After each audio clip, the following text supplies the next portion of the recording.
Hello ফেসবুকের ভাই বন্ধুরা, আশা করি তোমরা সকলেই ভালো আছো। রাজশাহী থেকে এইচডি সুমন ভাই। আসলে তোমরা জানো যে আমি বরাবর আসলে অসহায় মানুষের পাশে দাঁড়ানোর চেষ্টা করি।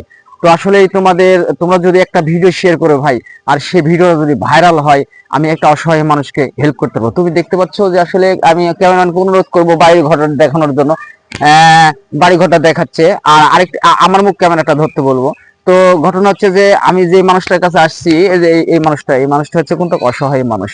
এই মানুষটা অসহায় মানুষ। আপনি কি কোনো সরকারি অনুদান পান? না। সরকার অনুদান দেয় না? কেউ কোনোদিন আসেন আপনার কাছে? তো আপনারা বুঝতে পারছেন যে আসলে সরকারি কোনো অনুদান ওনার কাছে এখনো পর্যন্ত পৌঁছেনি। তো আমি দোয়া করি ওনার কাছে যে আসলে নেক্সট টাইমে সরকারি অনুদান পড়ে। আমার তরফ থেকে এখানে লাচ্চা আছে, সয়াবিন তেল আছে, চিনি আছে, একটা সাবান আছে, ওনাকে আমি দিলাম। তো ভিডিওটি বেশি বেশি করে শেয়ার করবেন। এটা প্রায় কেমন লাগলো বলুন? আপনি কি খুব খুশি? কথা বলেন, আপনি জোরে কথা বলেন। ভাই খুশি? খুশি? খুশি? আমার জন্য দোয়া করবেন। তো ভিডিওটি বেশি বেশি করে শেয়ার করবেন। বলে রাজশাহী সুমন ভাই বিদায় নিচ্ছে। নেক্সট টাইমে আবার আরেকটি অসহায় মানুষের পাশে আমাকে দেখতে পাবেন।